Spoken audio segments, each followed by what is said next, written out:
pues preguntaré la uno por separado y es, ¿cuál es el concepto que el colegio tiene como una educación incluyente?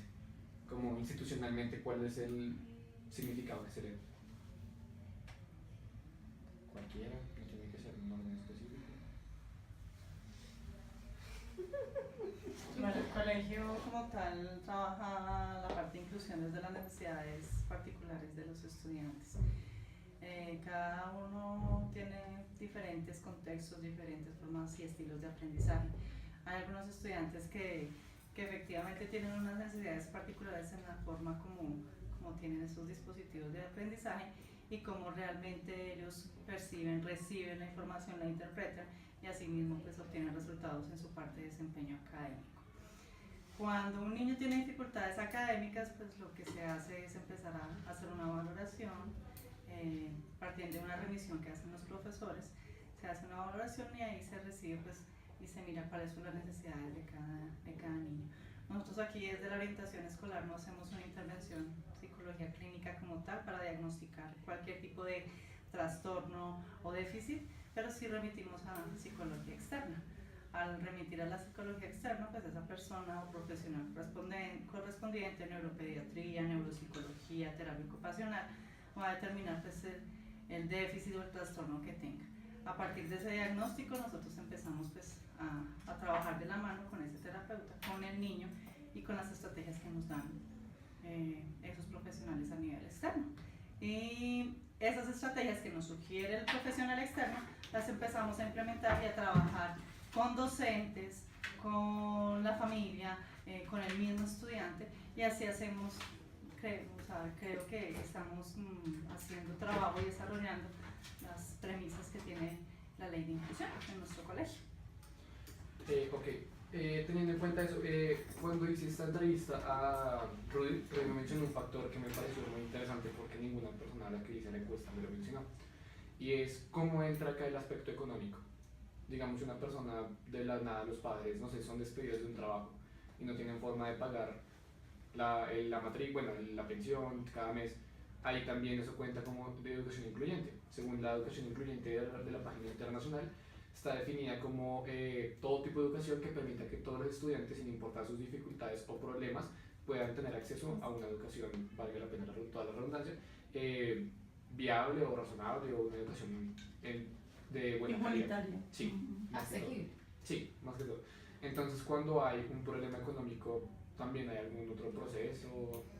Eso lo trabaja más la asociación de padres, ¿sí? La asociación de padres, hasta donde tengo entendido, los que están vinculados a la asociación son los que pueden brindar, digamos, como ese apoyo, pues no es, digamos, creo que durante todo el año, pero sí tienen como un apoyo económico para poder subsanar un poco la educación de ese estudiante, ¿sí? Pero pues más allá, digamos, como que puedan seguir, digamos, como con la responsabilidad educativa hasta que el niño termine el colegio o algo así, no. Me imagino además que esos son ya alineamientos como tal de la asociación que llevan, pero pues que no están vinculados directamente con el colegio. Es importante ahí aclarar un poco que cuando hablas de esta, digamos, particularidad en términos socioeconómicos y de la oportunidad y la igualdad para todos, en este caso en el proceso de psicología o en el departamento de bienestar, hay una claridad frente a la acción de nosotros y tiene que ver con las necesidades particulares que afectan el aprendizaje o el desarrollo socioemocional del estudiante. ¿Okay? Aunque eso, digamos, tenemos como una línea de atención, una línea de abordaje, pues sí nos enfocamos en esa caracterización. Una parte importante, como lo decía Patricia, es que efectivamente partamos de un diagnóstico. Si no hay diagnóstico que nos ratifique que hay una dificultad, pues obviamente entonces no podríamos arrancar. En Colombia hablamos más de ser asequibles, pero por ejemplo, niños con discapacidad. Entonces, la institución educativa debe estar diseñada para diferentes tipos de discapacidad, auditiva, visual, física, debe tener rampas, o sea, cognitiva, ¿sí? Esas son las discapacidades que nosotros vemos como de educación inclusiva. Entonces, el colegio es el que debe generarle esos apoyos, o sea, que sea el medio en el cual él se pueda desenvolver. No que el estudiante se adapte al colegio, no, es el colegio el que se debe adaptar a las necesidades del estudiante. Y esa es una de las partes que habla sobre inclusión. La otra parte es que el currículo sea flexible, ¿sí? Por lo menos lo que tú hablabas, que si tenemos algunos trastornos, sí, nosotros tenemos, el Colegio Angloamericano tiene trastornos por lo menos del tipo autista, del tipo de espectro autista, que son los Asperger, y nosotros en este momento estamos empezando a trabajar sobre esa partecita con los docentes. ¿Cómo lo hacemos? Con capacitaciones constantes, cómo se debe trabajar con ellos en el aula de clase. Son niños que se pueden inclusive confundir con niños con déficit de atención. Entonces todo eso lo trabajamos nosotros con los docentes, las capacitaciones que nosotros les damos a ellos, cómo trabajarlos a ellos en clase, cómo se pueden inclusive en las calificaciones pues dar cierto tipo como de ayuda, digámoslo así, pero que sea acceso en la parte también académica, ¿sí?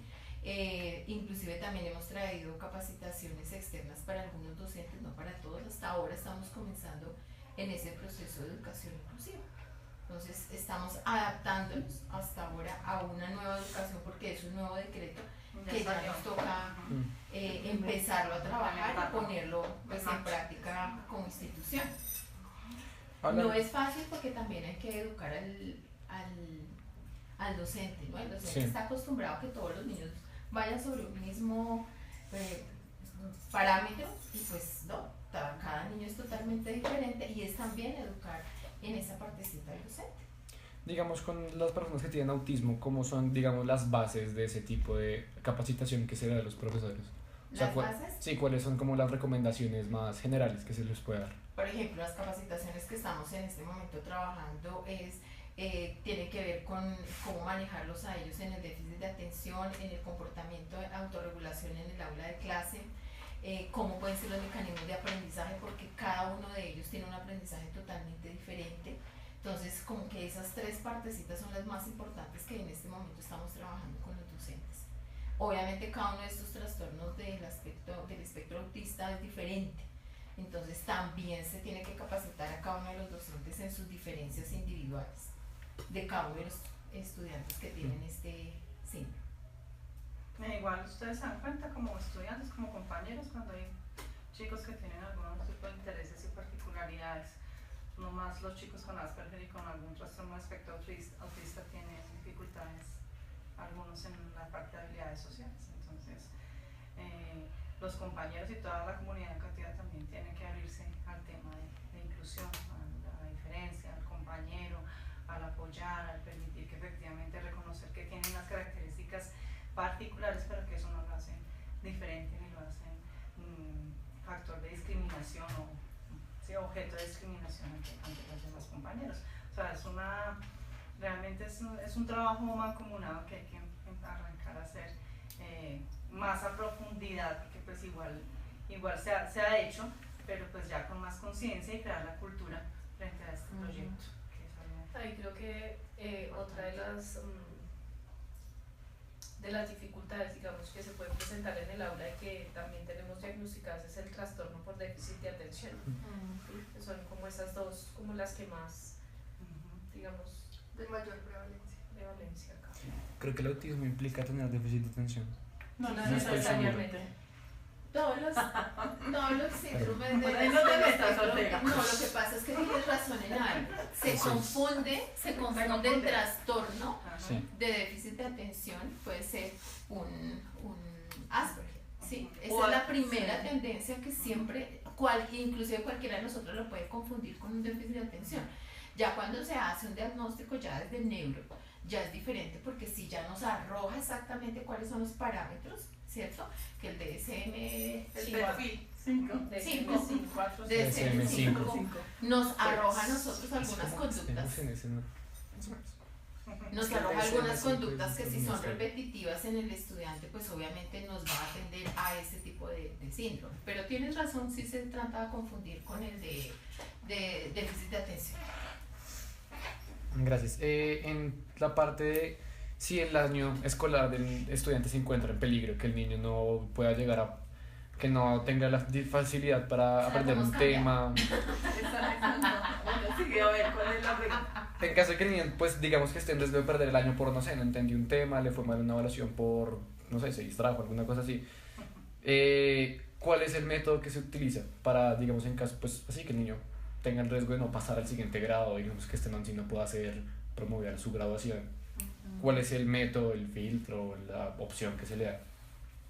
Pues a ver, con los chicos uno hace un proceso, ¿sí? Pero tú tienes que entender que no solamente psicología, también hay otras áreas, que la parte de coordinación académica, la parte de rectoría, la parte de los docentes como tal que trabajan con ellos. Entonces, todos participan pues efectivamente en la toma de decisión de ese caso. Tendríamos que mirar las particularidades de cada que caso. durante el año, si el niño está dentro de los procesos, digamos, que involucra bienestar, ¿sí? Y lo que dice Patricia, cada caso es tan particular.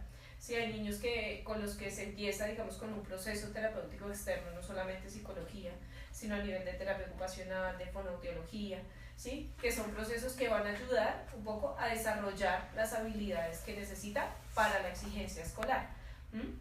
Pero no solamente depende de eso que pase o no pase el año, ¿sí? Son todos los factores familiares, escolares, de las habilidades propias los que juegan un papel importante en ese proceso. Si se ve que el niño, digamos, todavía no ha desarrollado todas las competencias para el grado, pues no sería muy sano tampoco para el estudiante decir, pasa el año y todos, la parte académica, rectoría, todos, digamos, como colaborando con el proceso y haciéndole, digamos, no haciéndole el beneficio de poner sus competencias realmente frente a la exigencia que tiene cada nivel. Entonces, si va en noveno y realmente a nivel terapéutico y a nivel, digamos, de habilidades del niño no están con competencias para responder a la exigencia de noveno, pues es mejor que repita un año bien hecho y no que todos los adultos pongan todas sus digamos, como su poder un poco a nivel de lo que es pasar o no pasar un niño solamente por pasarlo, sino que realmente sea un niño que se sienta competente y empiece realmente a responder con lo que tiene para el nivel en el que quede. Pero sabes también que anexo a eso, acá a nivel académico, independientemente de solo las evaluaciones escritas, durante todo un periodo se trabaja de diferentes formas. Hay muchas estrategias que los docentes trabajan. Entonces no solamente se puede medir de una sola cosa, ¿sí? Entonces un niño que tiene por lo menos un Asperger durante todo el año hace N cantidad de actividades que se ha evidenciado que la parte escrita no son muy buenos, pero durante el año se trabajan otras estrategias en las cuales ellos obviamente se ve y se observa que son muy buenos en eso o tienen habilidades en otros aspectos y esas se retoman y obviamente se tienen en cuenta. Hasta el momento hemos tenido niños que hayan repetido año con esto, sí, hasta el momento. O sea, hoy ¿qué es? 4 de octubre, hasta el momento. Hasta el momento. Sí, Y ¿verdad? ha habido casos de niños que se hayan graduado con estos Sí, claro. problemas. El año pasado. Y hace años también, Sí. con trastorno obsesivo compulsivo asociado a déficit de atención, TOC.